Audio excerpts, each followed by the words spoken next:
Before we start the show, I want to let you all know the views, opinions, and statements expressed are not necessarily those of Otaku Hourly. They are, in fact, of the guest, host, and caller. Otaku Hourly is not responsible for the validity and/or accuracy of the statements. With that out of the way, here we go.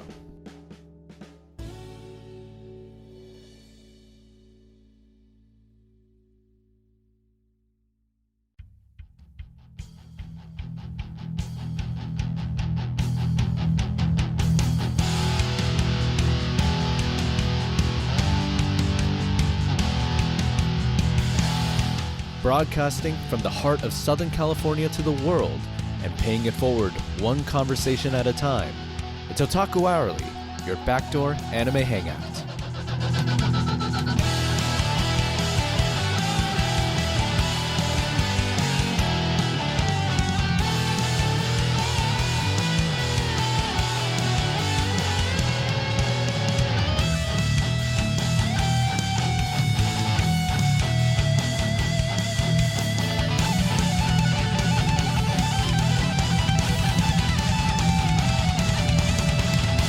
I'm your show host, Jonathan Joestar Beltran here. Welcome to your backdoor anime hangout that is Otaku Hourly. I'm joined today with the crew, John, and a special guest here, Bao. And so we're actually going to be talking about something pretty exciting and something that I think is kind of just like not only just something that is just generally popular, but something that is truly special, and that is the Demon Slayer Infinity Castle movie. And mind you, I want to let you all know that this is just part one of a trilogy, and we have to give thanks to Hannah Kim of 42 West, as well as Sarah and Madison, as well as Carolyn from Crunchyroll for inviting us to this press screener. So many thanks to all of these people. With that being said, let's go talk about Infinity Castle. Like, what is it particularly about? So it is pretty much like the final battle of the whole series that is Demon Slayer, where it's the fight between the Demon Slayer Corps and demons at the latter's stronghold, the Infinity Castle, an ever-evolving chamber of passages and rooms, all commanded by the demon leader Muzan Kibutsuji. And so I want to just let's get into it, because I know it is essentially adapting from the Infinity Castle arc, particularly I think chapters 140 to 156 and arguably 157. So yeah, let's talk about it. Like I John, I kind of want to reference with what you said earlier to me on the day of the screening, where it just felt like a festival for the eyes. Can you go a little bit more into detail on that? I'd say it's the Festival for Eyes because, again, we have Ufotable, who's been carrying this series, which I think this is where the popularity of the series comes from. Just Ufotable's excellent adaptation of Kimetsu no Yaiba has been absolutely stellar into blasting it to the stratosphere as one of Shonen Jump's greatest mangas. I think what it is they take the nice and raw action scenes of the manga panel and turn it into displays of color, of violence, of just pure energy, and just put it out on screen. And there's a reason why that whether you like Demon Slayer or not, you gotta respect the animation and you gotta respect Ufotable for even putting together such wonderful scenes. Yeah, and I also say this too, like you also have to give it up to director Haruki Sotozaki for his direction, and not just the series, but also for the previous Demon Slayer movies and including Infinity Castle. Bao, how about you? How do you feel about, like, just in terms of just like the spectacle of that movie? What are your thoughts on that? Yeah, I agree with John. Yeah, for me, I like to describe it as a really exciting roller coaster for the eyes that lasted, what, 2.5 hours? This is two and a Um, half right. hours. I It know. was such a Two long and a half movie. hours of pure action. Yeah, so the fact that they were able to kind of keep that up was pretty impressive. Coming into the movie, I was kind of wondering how they're going to be able to fill the time, because I knew ahead of time that it was going to be 2.5 hours. but I think they achieved what they set out to do regarding with that aspect of just having everything really well demonstrated, choreographed, and all the fight scenes and stuff like that. It was really, really impressive in that regard. I'll say this, some of the action scenes are just one of the finest I've seen this series pull off. And that's saying a lot because there's some genuinely iconic action scenes in that whole series. And to give you an idea of like what you could be generally expecting for the film, it is, as Bao and John have been mentioning, it is kind of like an all-out brawl and spectacle of violence of that is equal parts glorious and gory. And so the three battles that at least I've cataloged were the insect Hashira Shinobu versus the second rank demon Doma, which is more or less kind of like a revenge and fury motif playing around there. And then the second one is between Zenitsu Agatsuma versus the sixth ranked demon Kaigaku, which originally these two have a relation with one another, kind of like a rivalry, all tied back into their master.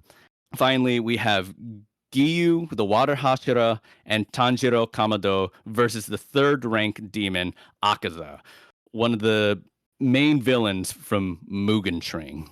I think for 2.5 hours, it's kind of amazing just how much they're able to squeeze in terms of just like pure unbridled energy with some of these sword fights, with some of these like, if you even were to call them fist fights, and just kind of be in awe of just how much work and how much in a way kind of like a muscle flex ufotable has over the anime production market. It's unparalleled. It's insane to see that this is even real and possible.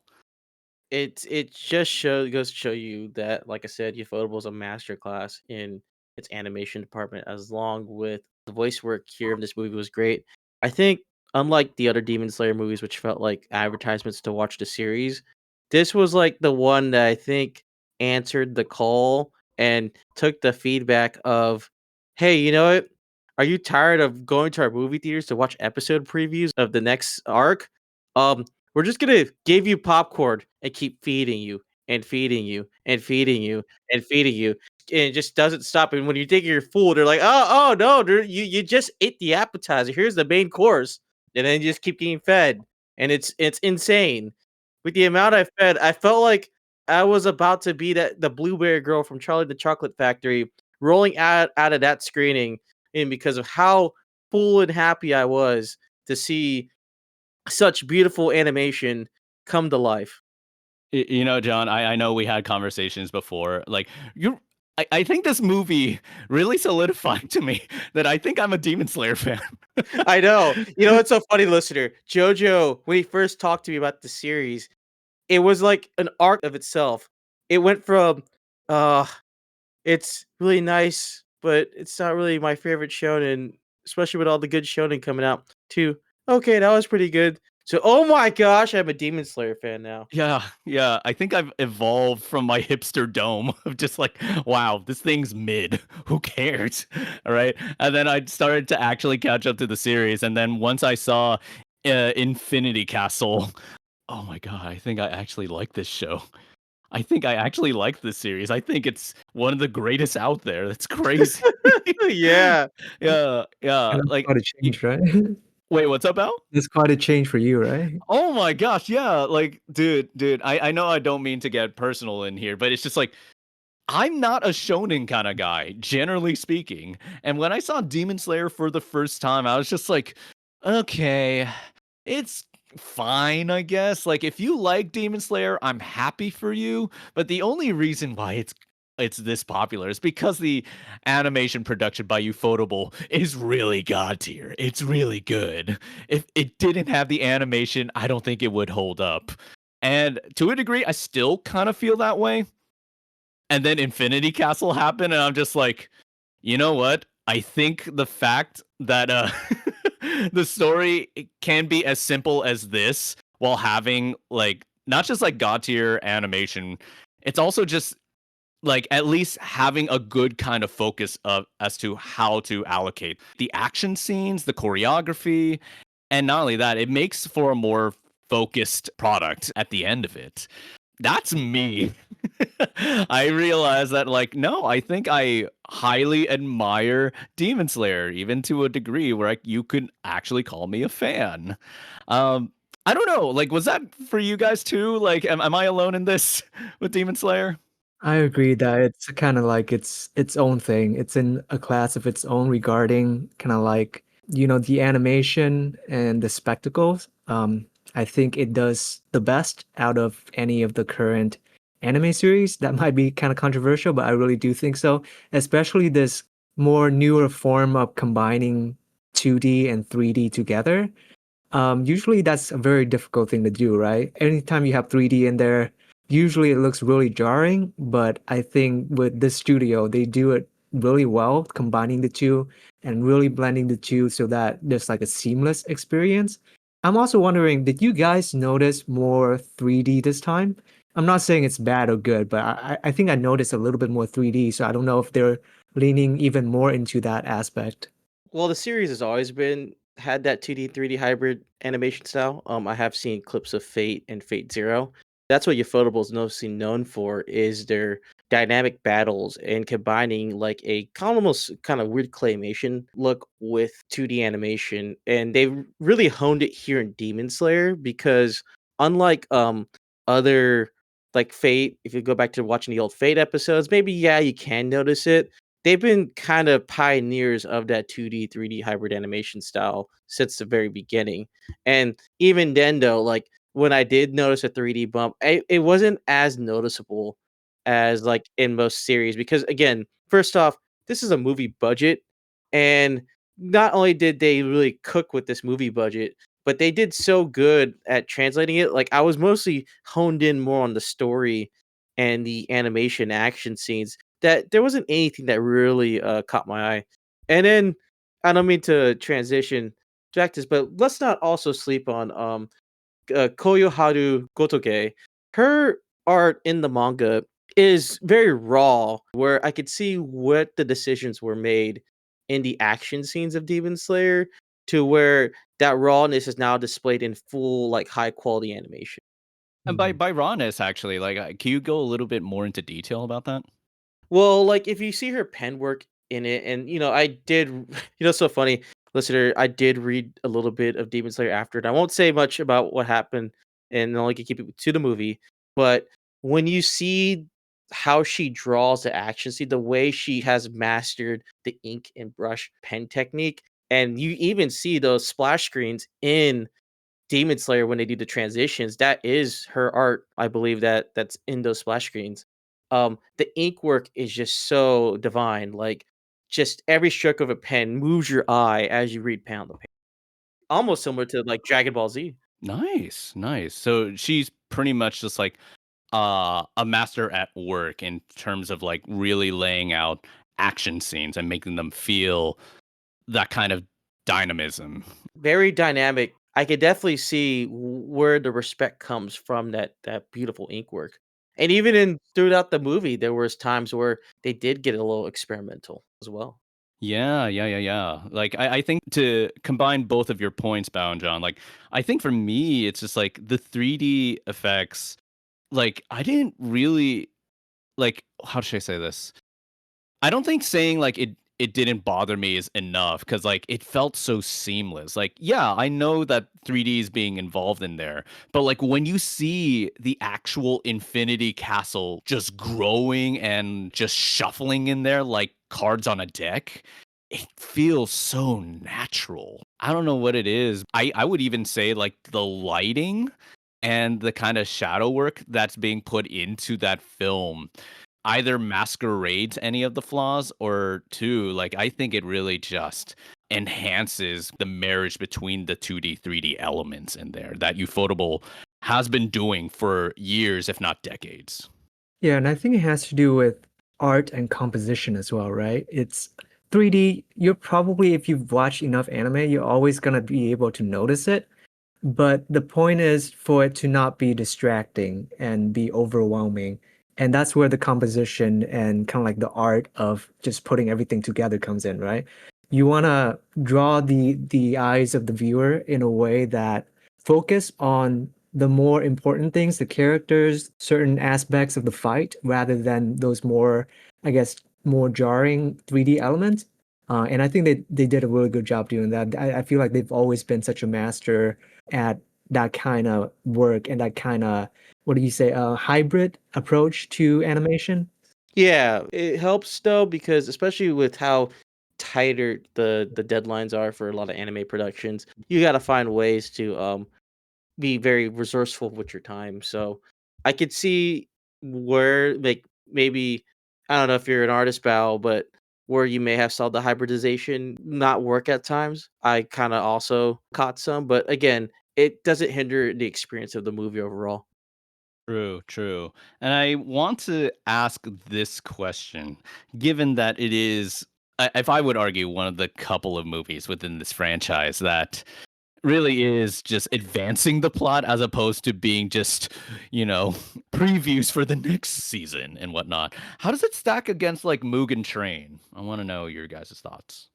It's kind of more exclusive this time, right? Because previously it was more of kind of like a preview, and then they actually remade the whole movie into episodes. And I don't think they're doing it this time. Am I correct? Yeah, I'm not too entirely sure, to be quite honest. I will say, when I was watching it, I was playing a bit of editor and director by saying, "Oh, I could see where they're gonna cut this into an episode. Okay, I see. Ah, they're gonna I do that." agree with you on that, Jojo. Maybe the only nod I can give the movie right now, and I know we'll probably go in depth when we get to the second half of this episode. Pacing, Yes. definitely. I think there is. It's the whole analogy to kept feeding you and feeding you and feeding you, but you're almost like you got too filled on the good stuff to the point where it's like, "Day, okay, I need to chill. Let me let me cut." Because I did also agree with you, Jojo. I was also thinking of editor moment because I was thinking, okay, I'm enjoying myself. I'm loving this movie. Oh my gosh, I keep eating, dude. Here I am, like at a five-star steak restaurant, and instead they're feeding me like it's the Golden Corral. So, Yeah, yeah. uh, sorry, I'll stop with the food puns. No, you're good, you're good, you're good. Yeah, I don't know, it's like, I think with me, I kinda have to treat it kinda like Lord of the Rings to a degree, where it's like, look, this is a long movie, okay?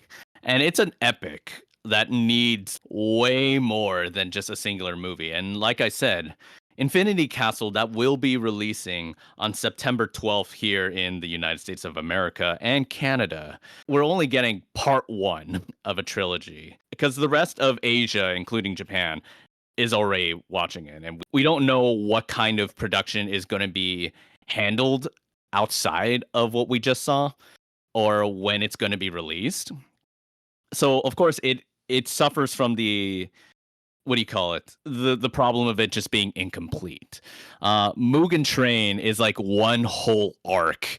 I would argue kind of self-contained enough where I feel like almost anyone could get in. Like, of course, you'll benefit if you've watched the series proper. But if you just watch Mugen Train by itself, it's still a really fascinating arc, and it's still a fascinating story with like really god tier animation, which a phrase of the day. With Infinity Castle, not only are you just, once again, it's a trilogy. It's only the first movie of the three, and it's knowing like, no, no, no, no, no, no. You have to watch all of the series. You have to catch up to where you are. Where Infinity Castle starts is where the training period ends. And I remember, Bao, I don't mean to put you on the spot here. I remember you telling me that the training arc leading up to Infinity Castle was kind of slow. Yeah, it was really slow. There was a lot of information dump. True. So I wasn't really a big fan of that, but it was kind of needed for you to be able to have all of this context to understand this movie. Because this movie does, like you said, it went directly from that training arc into this movie. So the start of this movie was the end of the previous arc. Also, during the movie, I feel like it was also a lot of information that they're giving to us. There were a lot of flashbacks, And that's gonna have to be one of the criticisms I have about this movie. And I guess for the show in general, but because they tend to do a lot of flashbacks and just dump all of this information on you all at once. I feel like it could be done a bit better than that because every time you have a flashback, it's it's gonna break your pace. You have all this action going on, and then you have a flashback. That's gonna slow things down a lot. It could make sense in the sense that this movie is like so long and there's like so much action in it. You do want to kind of break that up, but I feel like there could be more variety if that makes sense. What do you I guys think? agree with that, but at the same time, though, coming from a guy who started watching a lot of shonen series in his first love of anime, that's one of those you have to get used to that. And not saying, and I won't go too far into this topic, but let's just say that, especially in newer shonen, they're doing a little bit of a better job at managing flashback scenes. One of the things, especially, and I do agree with you, Bao, like we're kind of in the middle of a fight, and then it shows a flashback scene. Sometimes I'll granted, I don't know if the flashback scene is warranted because it's one of those like I just want to see this person go down. Now you're Yeah, trying to yeah. do something. You're trying to do something now to make me feel like, oh, now I don't. It's like you're taking a pause to like go way back after this guy's getting cut up, basically. Yeah, yeah. It's like, yeah, like for me, how I kind of interpret it is just like, oh yeah, like beat this guy up, it'd be sick, and then the flashback comes in, and you're like, and I feel like I'm compelled to just be like, no, you're beating this guy up. He has a sad backstory. Oh, Yeah, it feels kind of unearned, right? Because like from at that before the point of the flashback, all you know about this villain is that like they're a terrible person, they're super evil or whatever. And that does kind of set the scene for the conflict. But all of a sudden after this flashback, you kind of have to reevaluate your thinking and how you feel about this character. At the same time, there's like all of these things going on with the fights. The story is already so complex. The fighting, the action, everything's already so complex. And now you have this other thing that you have to contend with.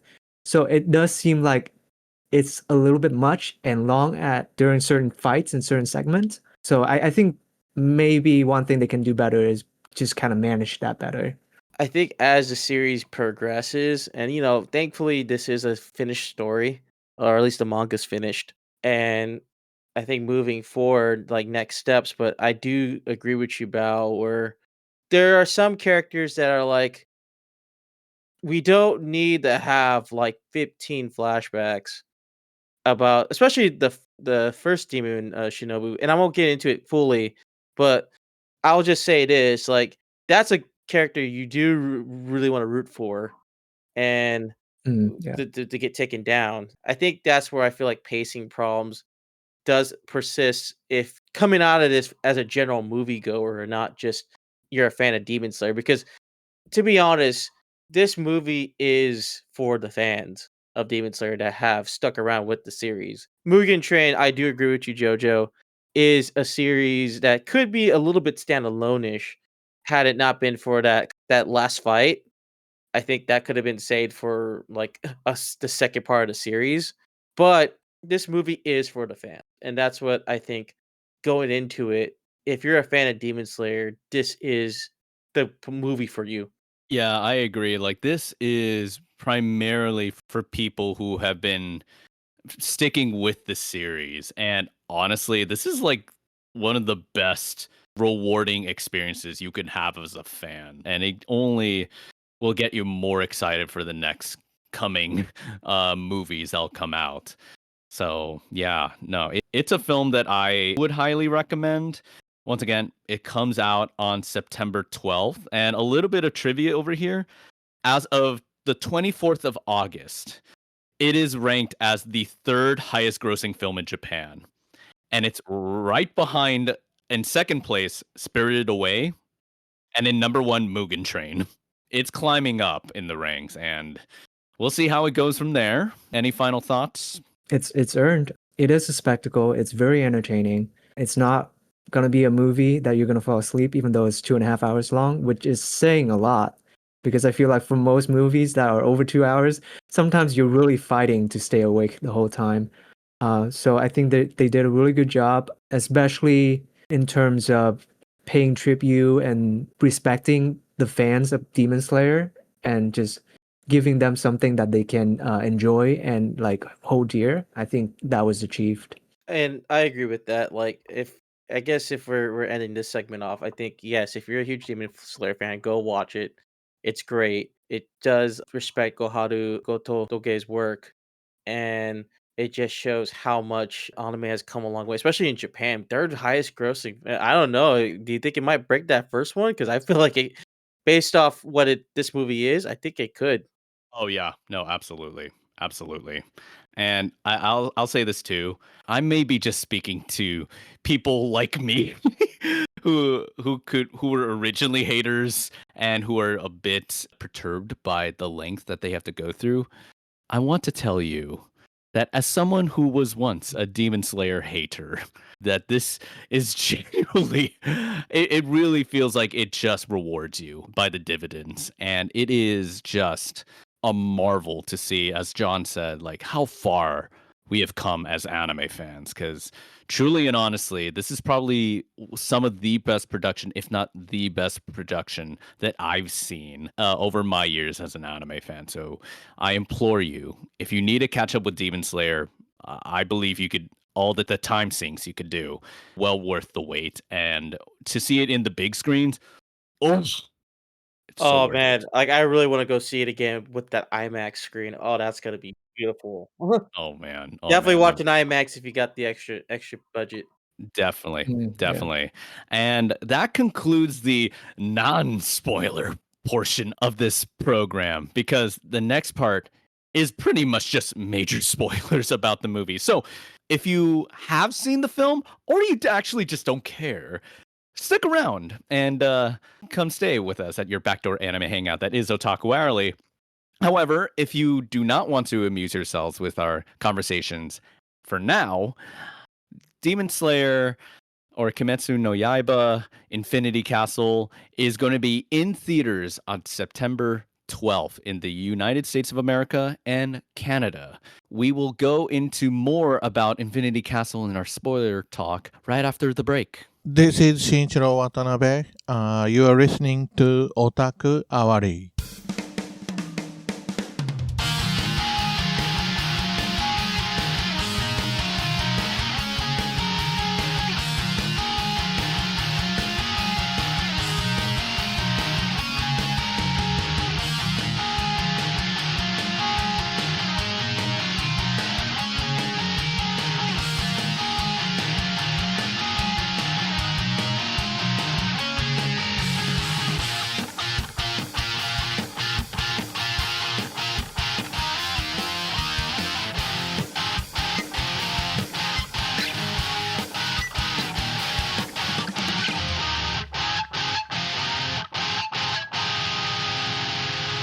Show host Jonathan Joestar Beltran here with John.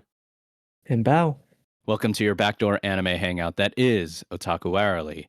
If you're just sticking around, we're talking about Kimetsu no Yaiba Infinity Castle. And since you're here, you already know we're going to be going into some major spoilers about the movie. So, welcome and yeah, get ready for a discussion about all the things that are happening in this movie because we actually now talk about plot.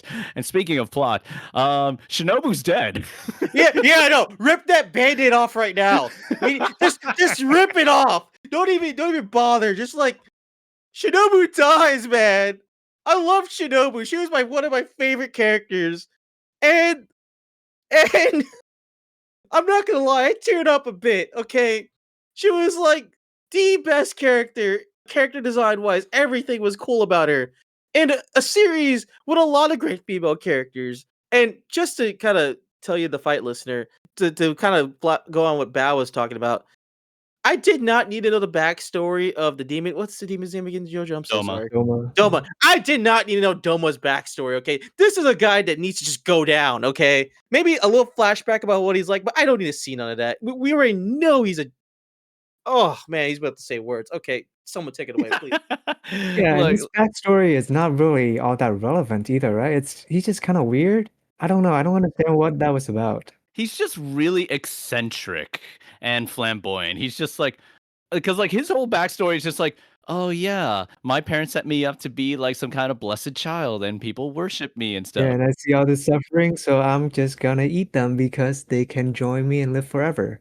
And So he what? can enjoy, and he enjoys the women too, of all things. Which I won't go into manga spoilers, but I'll at least say this: That's kind of like an expected thing from anime, right? There's always some little yeah. something that There's always that one character just like, women. I mean, it's okay though, listener. This is what happened with your Bishi boys, right? I mean, he is a quality Bishi boy, but at the same time, just like my guy. I know. Well, he killed the best character ever, and well, let's just at least say this. At least toward the end of that fight, we do have, I think, one of the most underrated characters show up finally to like have a bit of a fight. Like actual character development. I 'Cause know. it's like the only time I ever really see her in like a major thing was just a coin flip toss. Mhm. Yeah, and I think that's one of the things that's a little bit frustrating is that we don't she's a stranger to us. We know almost nothing about her. So listeners, we're talking about Shinobu's student. I forgot what her name is, but she's popped up throughout the series up until this point, but just kind of here and there, and she's more of a supporting character. But looks like she's really gonna be stepping up because she's gonna be engaging with Upper Moon 2, maybe for the next movie. So it looks like she's gonna be taking on a much larger role. The thing is, we don't know anything about her. It's like, is it gonna be another flashback? Is it gonna be another info dump? It's like, we could get to a point where it's just like simply too much, right? Trying It's to like hold in manga spoilers. a good tool, but being used too many times, right? Sorry, I was trying to hold in manga spoilers, but uh, No, it's okay. It's okay. It's okay. I'll at least say this. If you really want to know what happens, I mean, the manga's already finished, listener. You could go out and read it. But if you want to see spectacle, we gotta wait. it does end on chapter 157. That's where you see her like go, and you just see her seething rage. And I think the first fight was very pretty creative with his ice powers and Shinobu's like flips. But you just, for someone as tragic as Shinobu is, you just feel really bad for her. You know what I mean? Like her family was killed by demons, and that's what I think Demon Slayer at the heart of it is just you want to see a character win, and when she doesn't, especially in this movie, it dropped my heart. But even though, yeah, we took one giant L with it, I did like the Zenitsu fight. I think he really came through because you got to remember in that series, Zenitsu's always been the happy-go-lucky guy, like minorly annoying for sure.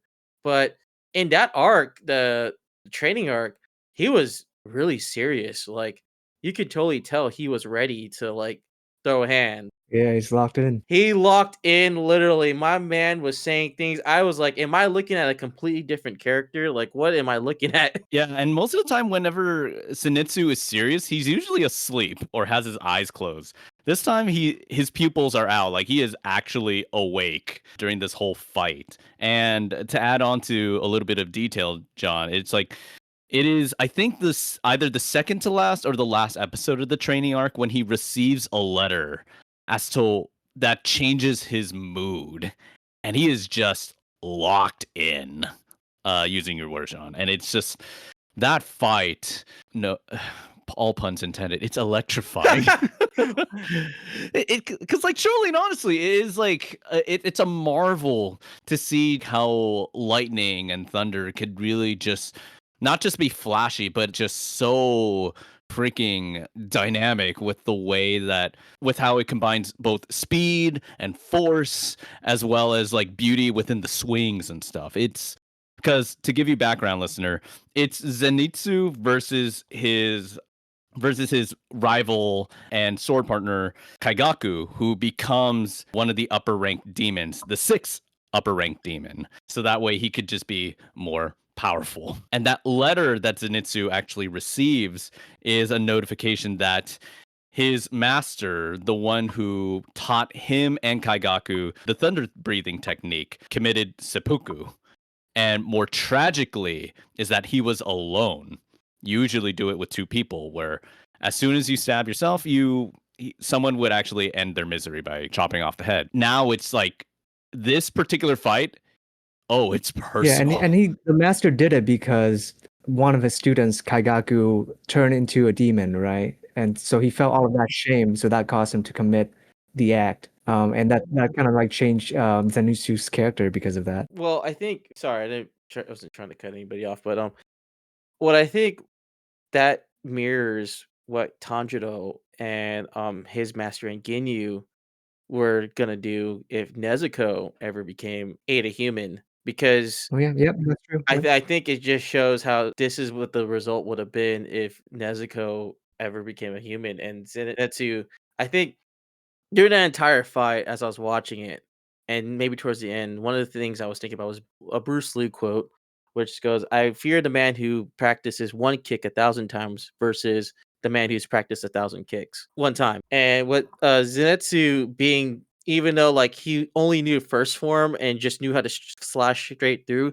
he perfected the first technique, and it showed how much he's actually a prodigy and what the master saw in him, that even though, yeah, we've seen him as the annoying crybaby who doesn't like training and doesn't like things and loves Nezuko really a lot, and he's very annoying. We see him very redeemed in this fight. I would say like he has experienced almost instantaneously the most growth, at least just in this film, in context to what the whole series was like. So I was very much delighted to see a fully serious Zenitsu, where he's not just powerful, like he's intimidating. And when I was watching it, I felt chills in my bones seeing him just truly and honestly kind of like manifesting his rage Mhm.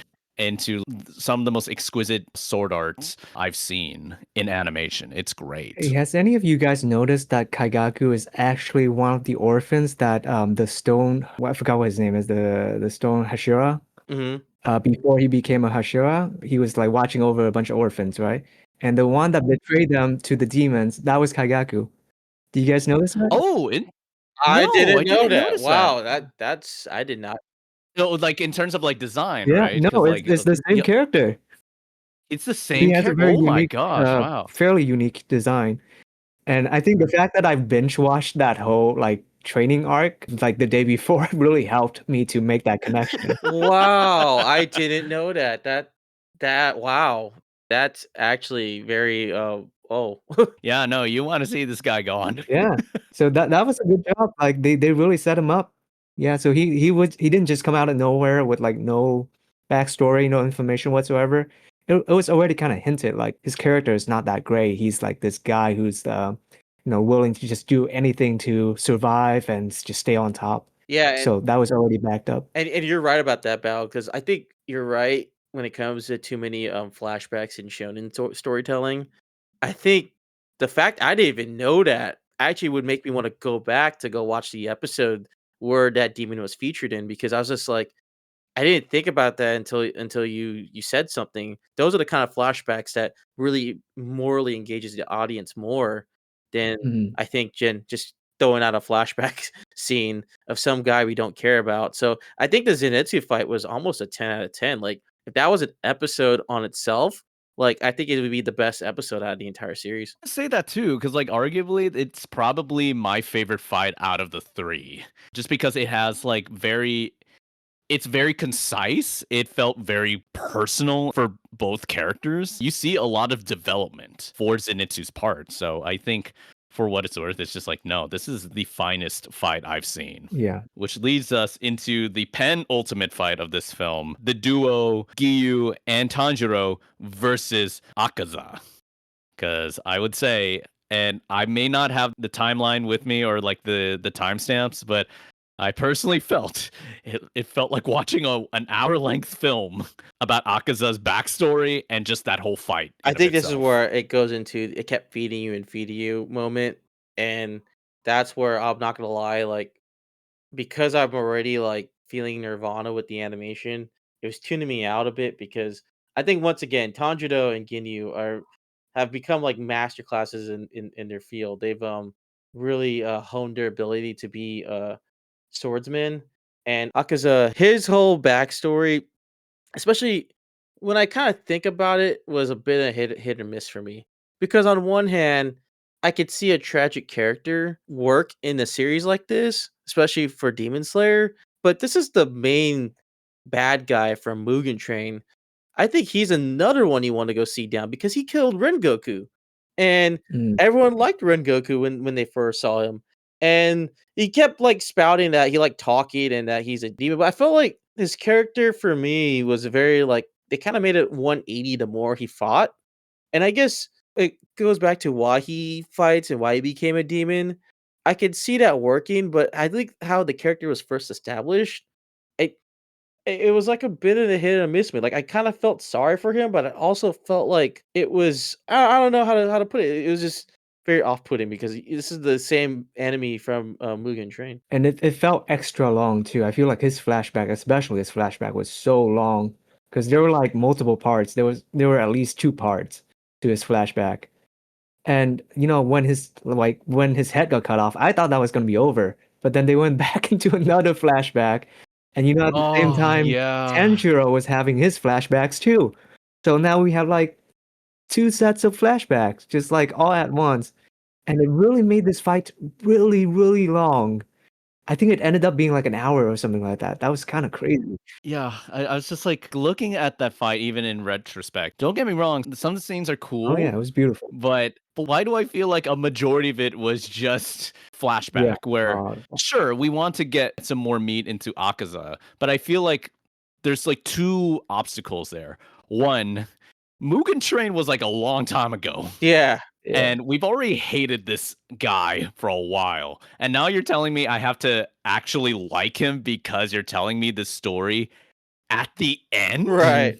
And 2, it's like, for what it's worth, it's just like, it feels tacked on, if you will, where it's just like, yeah, I get it. Demon Slayer has always had these stories about, and I would argue, requiems for certain kinds of demons that can feel like a look into the corrupted humanity and also still seeing the redemptive arc for them and Mm. whatnot. The caveat to that is that I don't know whether or not I buy into it, Yeah. because it feels so last minute. And 2, it's just like, it feels like it just kind of had to do it. Like even at the part where like you just see Akaza kind of just beating himself up to the point of oblivion. I guess I should feel like he's redeemed, but at the same time I'm like, I don't know.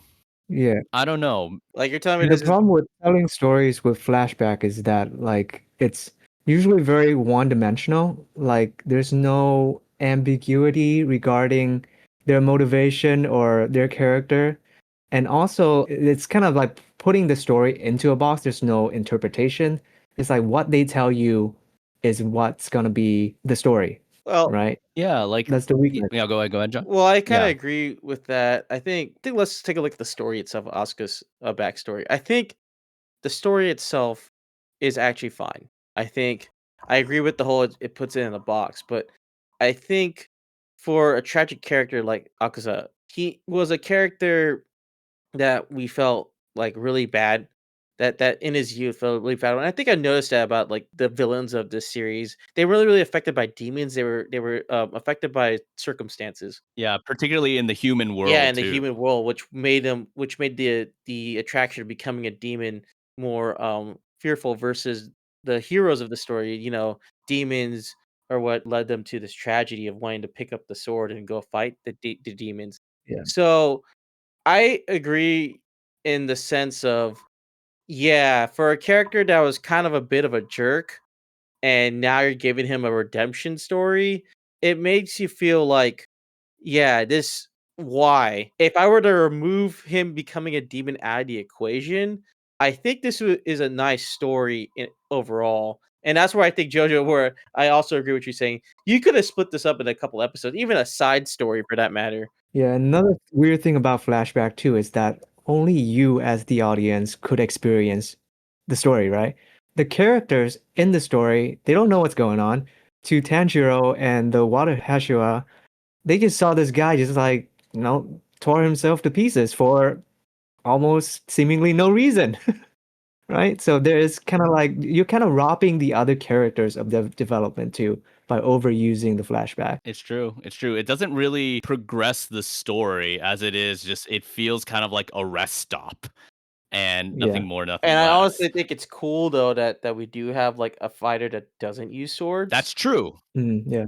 And I thought that was cool in itself. But I'll add this too. Sorry, John. It's just like I think one added detail is just like noticing, and I could be wrong about this. It had like this snowflake kind of a design where in his 120 fighter stance, it's like multiple akazas just like fighting and whatnot. Like I took it to interpret it as like this is him essentially projecting like how much he wanted to see himself as the protector for all the people he just couldn't, whether it be his father, whether it be for his wife and master and father figure, and like how much he has failed. And now like the only thing that he remembers of his then deceased wife is the snowflake hairpin that she dons on. And you could still see it in the details of his fight, where it still feels kind of like that anchor to his humanity, which I think in terms of design wise, whether it be from the mangaka or the ufotable team, it is still like a really great piece of storytelling, I would argue. And to go back to what you were saying, John, in terms of how the story in of itself, I think it's pretty good. Like I think it is a very well told story of, once again, kind of like a requiem of just Yeah. who these demons are, and seeing, oh, they're more than just what we've experienced them and their terror. They're actually just broken souls. And in this case with Akaza, it's just like, no, you really see just how much he really wanted to defend the people he cared about. Mm. It's just people either were so cruel yeah.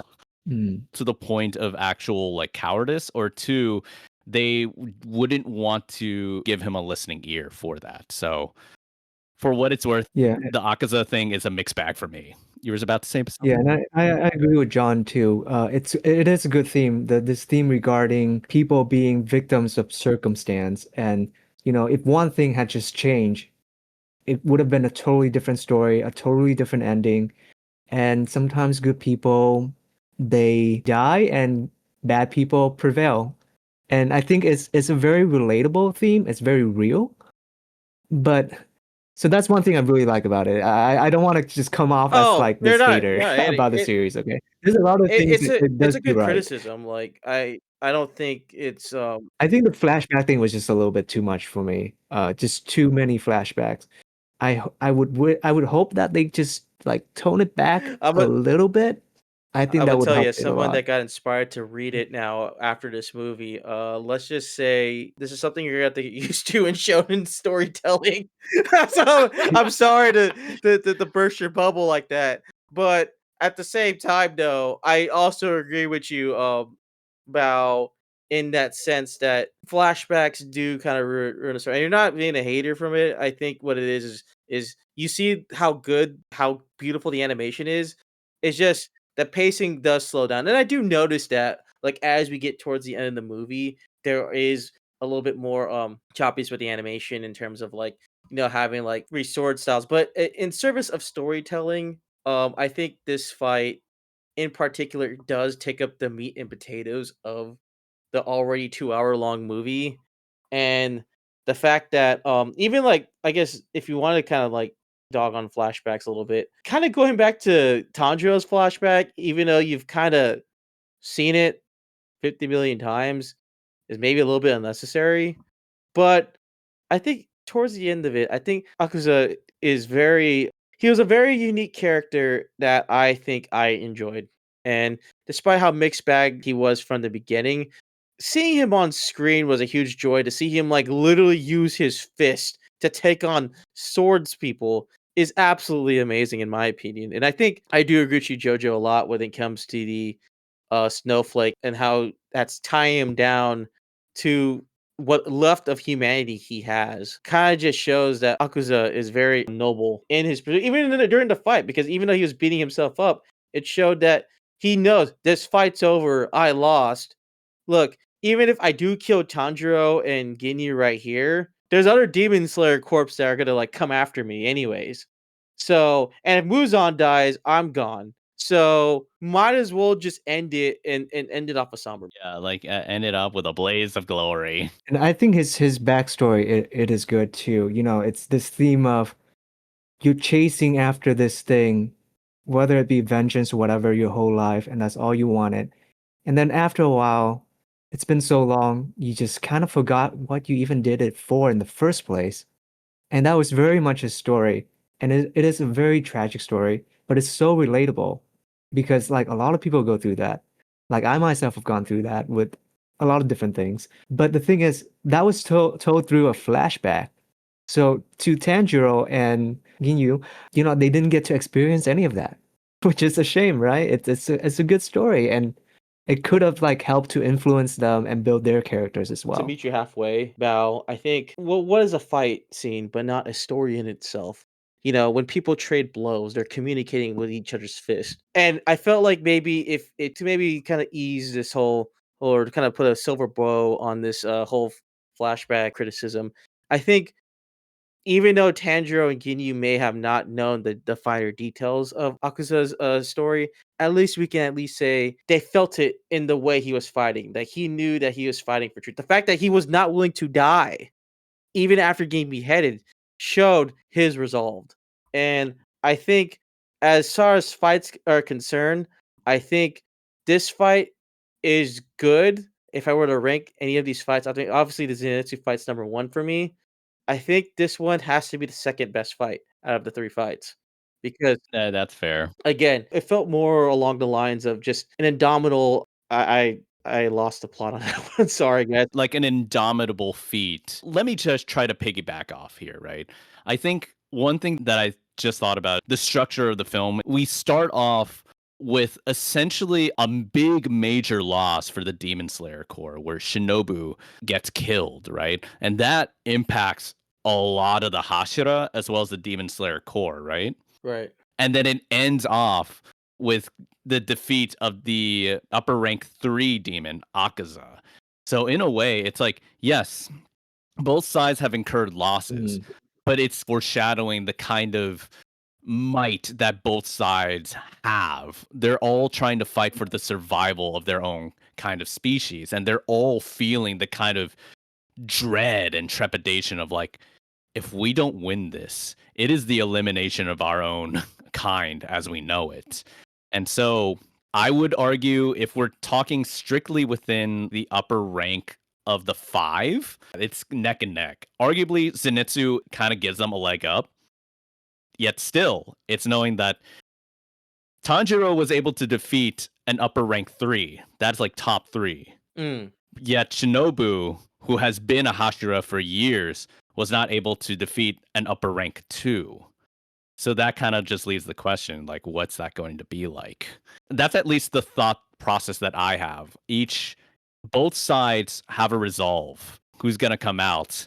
All I can really say is it all comes into the details. Yeah, I think the fact is that you're right, though, Jojo. I think it is a battle of like demons that are trying to cause terror because of Muzan, and the tragedy being a demon has on these characters kind of show desperation, and we do see that desperation, especially with the Shinobu fight, which I'll just say, like I said, as a character who's very popular amongst like especially people in my circle, it's really tragic to see her go. But if it's to build another character up, I can't help but look forward to any of the other fights that the other movies may have. I will say, on a side note, I do feel bad about that one guy in the press screener who was wearing a Shinobu I shirt. saw that too. I saw that. No. I was gonna go up to him saying, "Hey, man, so are you gonna like cut half your shirt off, bro? Like, I could do that for you." Yeah. Condolences. He probably walked out of the theater. He was like, "Oh, Yeah. I gotta burn half this shirt off." Just imagine like if I were like a really passionate Shinobu fan, I would immediately just like walk out of that screener and just yell. You know, it'd be funny if you tattooed Shinobu on your arm and then you had to erase the tattoo so she's literally absorbing into your skin. Oh, That'd be that's a funny thought. Oh god, that's horrible. I What will was that about? say That was kind of weird. I can't say Like how it he 'cause absorbed her. I just can't. I want to tell you, but I just can't tell you. Because it's a spoiler. Like I know it's major spoilers, but we're talking. I'm trying to keep like, within the movie, like, guys. yeah, we're trying to keep within the movie as much as we would like to. Fair. I'll know to look for it next time. And you said like it leads up to like chapter how many is that? 156, 157. 156, If you read, 157. if you follow the Viz media version of, if you follow Viz Media's books, I believe it's volume 7.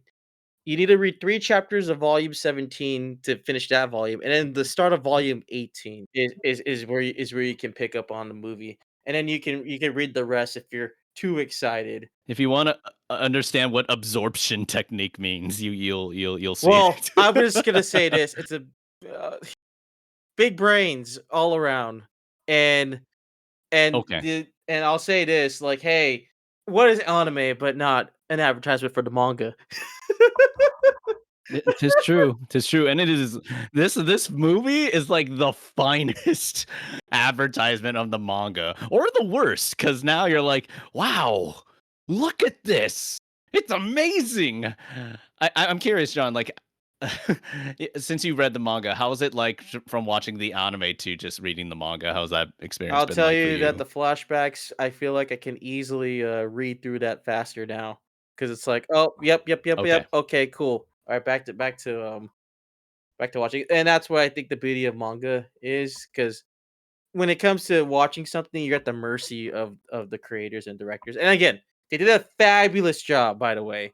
By the way, listener, they did a wonderful job with the animation production, everything. But if you're somebody who's kind of on a tight deadline, I think manga is the way to go. Especially if it's a story that's finished. Someone like me, I actually get more excited to go watch the animation because now I know what happens, but now I'm excited how they're gonna adapt.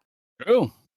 And I've noticed that with a lot of anime lately, especially with Demon Slayer. Like, I'm excited to see when the next movie comes out, like how they're gonna adapt certain scenes from the manga. Yeah, no, that's a good perspective because now you kind of just see the directorial choices, the editorial choices, and kind of see this whole hodgepodge of ideas kind of all culminating down into like animated seconds and glory.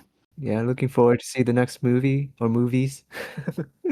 Should be another fun ride. I'm gonna read it, and then if I get invited here again, I'm just gonna have to just zip tie my mouth to get shut because then, because I'm not gonna lie though, I think as far as like if you wanted a classic traditional shonen, Demon Slayer, you can't go wrong with Demon Slayer. It is like shonen refined. If you do want to watch Demon Slayer, it is on Crunchyroll. It is on Netflix. If you want to read Demon Slayer, it is published through Viz Media. And the movie Infinity Castle will be premiering on September 12th here in the United States of America, as well as Canada. Look for your local listings at your local theater and whatnot. Hopefully, you get to see it on IMAX because it is coming out in IMAX. Oh, thank you very much, Crunchyroll, allowing us. I had a really fun time. Yes. And more specifically, I want to thank Hannah Kim of 42 West, Sarah and Madison of Crunchyroll, and Carolyn, who was security for Crunchyroll. I thank you all for allowing us the opportunity to go watch this film. It was an honor, and we were very delighted. And in addition to that, listener, I would this is bad advice, but I would encourage you to go get a Shinobu tattoo if you want to. If you want, you should do it. It'll be Do fun. it! And then have it absorb into your skin. Yeah, to have it absorbed to your skin. It'll be funny. If you want to, just show someone a picture of Shinobu and tell her she's the best character. Convince them to get the tattoo, right? And then invite them to Infinity Castle. Oh, it'll be one of those temporary tattoos. It'd be great. Oh yeah. Even if it's just a temporary tattoo, it'd be funny if you did a permanent tattoo. If you did, I'd like to high five you, and also cry with you. Either way, thank you all so much for taking the time to listen to us at your backdoor anime hangout that is Otaku Hourly. I'm your show host, Jonathan Joestar Beltran, here with John. And Bao. and we'll see you all at the next backdoor anime hangout that is, once again, Otaku Hourly. Peace out, y'all.